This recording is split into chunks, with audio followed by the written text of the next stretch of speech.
Hey guys, welcome back to my channel and welcome back to another video.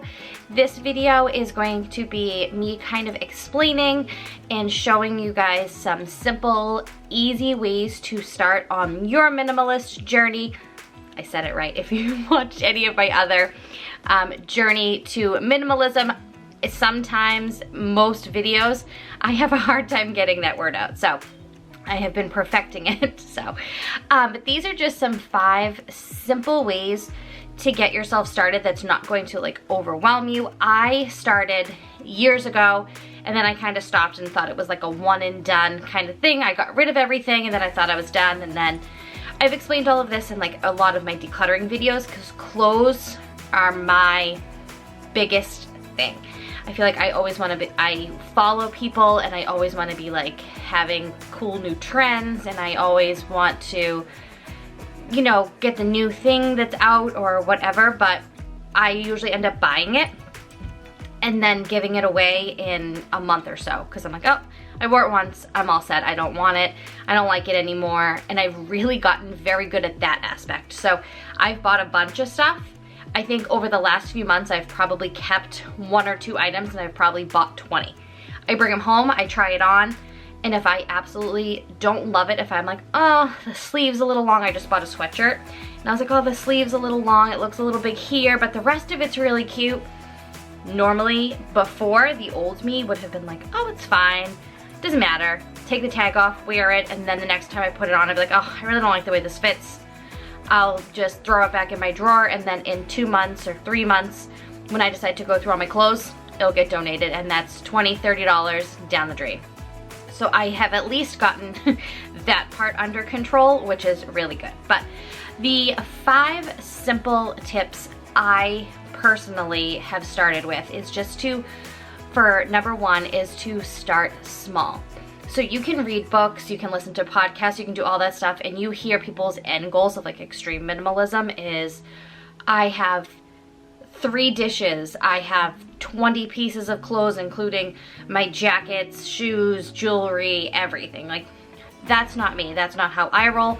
I have 4 other people that live in this house that, aside from my husband wouldn't care if I emptied out this entire house and like there was nothing in it. But my kids are a totally different story. They like to have their stuff. They like to have all their Barbies and Imaginext toys and Legos and all that stuff, and I'm not going to push that on them.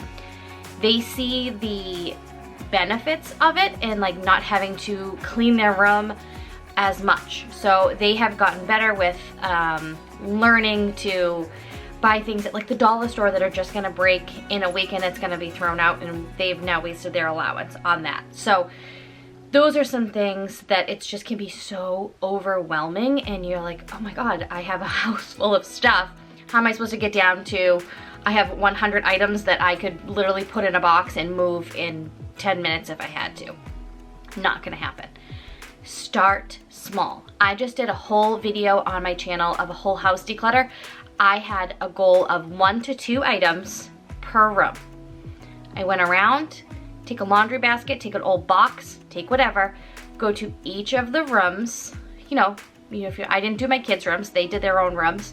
I didn't do any of that, but the rooms that your main living spaces or that you are in charge of or that hold your things, take 1 or 2 items in each room and say, do I need this? Have I used this lately? Does this serve me? Do I need this to do something? If you don't, if it's just a knickknack that you really don't care, and you, every time you pick it up, you have to dust it, it gets gross and dirty, you're like, ugh, this thing, but you're holding on to it because you bought it when you went to Aruba in the 5th grade, there's no need for it. Take a picture of it, send it on its way, give it to someone else that will love and care for it, and don't mind dusting it every few days. If it doesn't serve you and doesn't give you any sort of value or purpose or bring you any joy, as the KonMari method says, get rid of it. You don't need it. Like I said, take a picture and you're done with it. So start small. Start with a goal of 1 or 2 items. You could do that once a week for the next 5 days and next 5 weeks. And you'll have gotten rid of probably a couple hundred things. Just small things. You don't have to like get rid of everything. It can be super overwhelming. So that is, and my first tip is just to start small. My second is clothes. That is another really good place to start.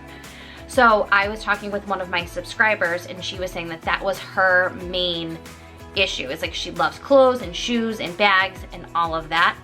And I do too.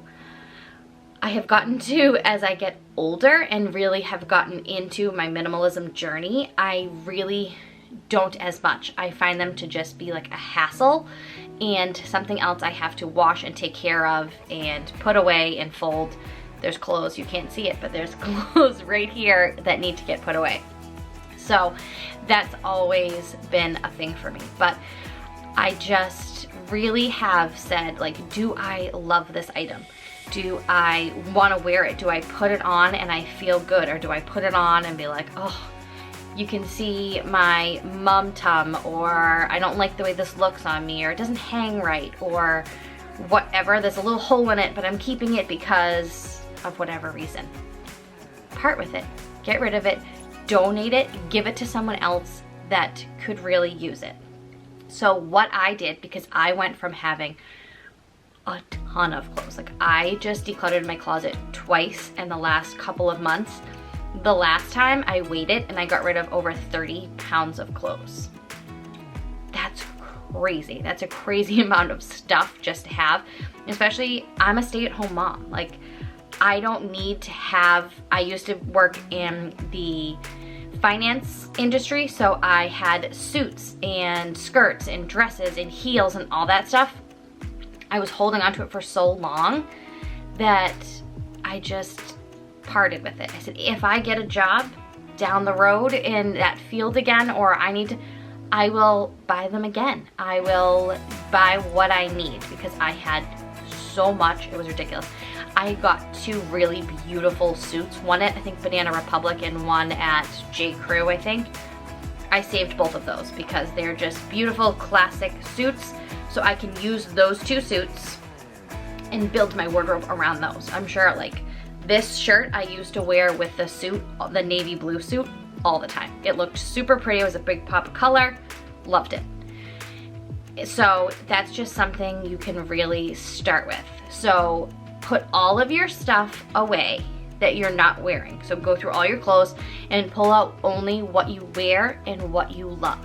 Right now, a lot of us are just staying home, so if you're not wearing your favorite skinny jeans or whatever, like, keep those, because when you go on a date night or you want to dress up or you just want to put on a pair of jeans, keep those. It doesn't have to be something you wear every single day or even every single week, but as long as it fits you and you do plan on wearing it and you love it, keep it. Everything else that you're like, oh, I haven't worn this in a while, I don't know if I like it anymore, but I don't want to get rid of it, put everything in a big bin or a trash bag and put it away. Put it in your attic, put it in your garage, put it in the back of your closet, under your bed, wherever you want to put it. Get it out of sight, out of mind. Then work with what you have. Try to make sure you have matching outfits, you have things that you can put together, all of that, and then go from there. And then in 3-4 months, go through that bag again. If you're like, oh, I really needed another black shirt, let me see if there's one in here, or I really was missing another graphic t-shirt and I want to see what's in my bag. Go through that first, see what you really want to keep again and what you really haven't missed, and then just get rid of the entire bag. Donate it, give it away, don't think twice about it. I guarantee you there's nothing in there that you will be like, oh, I wish I hadn't gotten rid of it. You'll forget about it, because most of us don't even realize or remember what is in our closet, in our drawers. So start with your clothes. It is such a huge thing, and that's one less thing that you have to keep track of. You have to fold, you have to, and the clothes is a big thing. That's wearing, washing, drying, folding, hanging up, ironing. It takes a lot of time and maintenance. If you have a smaller wardrobe, it is a lot less stressful, I promise. I just have my notes down here that I'm referring to. So number 3 is to wait before you buy something. Wait at least 24, 48 hours. If you're not sure of something, if you just like, oh, I really like that shirt and it's not something you need, or I really like those new pair of shoes and you don't need them at that moment, you don't need it for work, you don't need it because you have no other sneakers because you wore a hole in yours, wait to buy it. I guarantee you, you will forget about it. You will just realize that you really don't need it, and it just will be something else that you have to take care of. When I am wanting to like shop and look for new clothes, because I see people on Instagram that I always follow, and I'm always like, oh, they just bought look at this cute outfit that just came out of Target, look at this cute outfit that just came out of Old Navy or wherever, and then I swipe up and I fill up my cart with all the stuff that they recommended and I love it, and then I get to the checkout and I really look at it and I'm like, I don't need any of this. I don't want it. I don't need it, and it's just gonna be a waste of money because I'm gonna end up getting rid of it in a couple of months. So fill up your cart, go shopping online, fill up your cart, wait till you see how much things actually end up being, and then really look at your cart and say, do I need these things? Do I need it? Is it just gonna be something that I have to manage and take care of, and it's just going to add more to my plate? The whole purpose of minimalism is to get rid of things, to lessen the load on yourself, to make your life easier and less things to take care of, so you have more time to do the things that you want. If you want to, you know, spend your time doing all your laundry and hanging up all your clothes because you love clothes, do it. Whatever makes you happy. But to me, clothes was just an area that was easy to kind of manage and took a lot off my plate. So that was one of the things. But if you really wait the time period out, I guarantee you, you're gonna forget about it. And if you don't, then buy it, do your thing. But it's kind of like that wait and see if you forget about it or it's something that you really, really want. So number 4 is to unsubscribe from people, like I was just saying, that you follow that encourage behaviors and things like that that you don't agree with. Like if you're trying to start on your minimalism journey, follow people that do the same thing. Don't follow people that are buying every single new item at Target, Old Navy, Gap, any store possible, because that's what they do. That's what they enjoy, that's what they do. But if that's not what you are trying to do, don't follow those people, because it's very hard to not fall into that trap of, oh, I can just buy it within 2 clicks. You already have your credit card stored, you already have PayPal set up on automatic pay, you press the button and you've already bought it.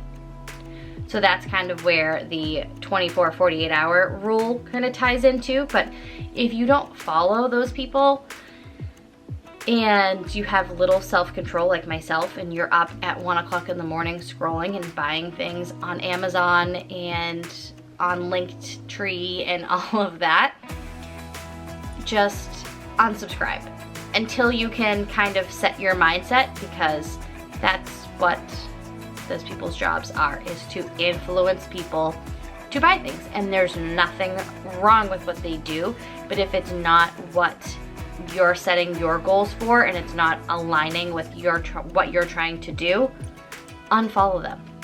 They won't notice, I promise. It's not anything, no offense to them, it's not personal, it's just trying to match what you are trying to do with your goals. And then the last tip that I have is when you need to purchase something. So say you ran out of makeup wipes, you ran out of whatever, instead of just going to Amazon or Target or anywhere like that just to buy the same thing, try to buy a reusable version of that. So I no longer have makeup wipes, like the reusable ones that come from like that little package. It's less waste.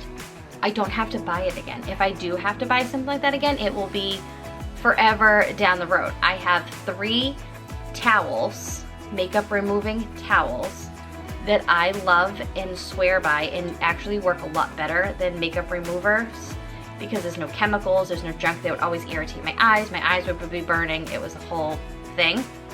And then you're just using it, wiping your face and throwing it out. And then the plastic you're throwing out. So this eliminates all of that, and then they're what, 30 come in a package, so next month you have to buy it again. This you just throw in the washing machine, and what, every year or so, maybe you want to buy a new one because it's all gross and whatever.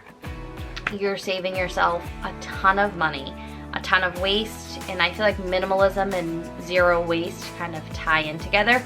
And anyone that knows me, I am huge on reusable items. I don't like to use paper towels. I don't like to use single-use plastics. I don't like to do any of that kind of stuff. It's just my thing, and I have figured out a lot of swaps that I can do. Cotton rounds, like I said, the makeup removers, towels, instead of paper towels, like dish towels, sponges. I have reusable sponges. I've used those sponges for probably close to 2 years. It's actually getting time that I repurchase some new ones because they just, you know, break down over time. But I think the 2-pack was like $5 or $6 on Amazon. I haven't, you know, you could go to Walmart and buy a pack of 4 sponges that you need to replace every week. That's $3 or $4. You save yourself a ton of money, and you're just doing also better for the environment. So that just kind of ties in, at least with how I do things.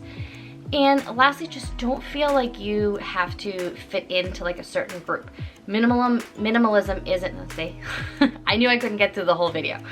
Minimalism isn't like fitting into like a little box. You don't have to say, I could only have this amount of things. I can only have this amount of clothes. It's whatever works for you.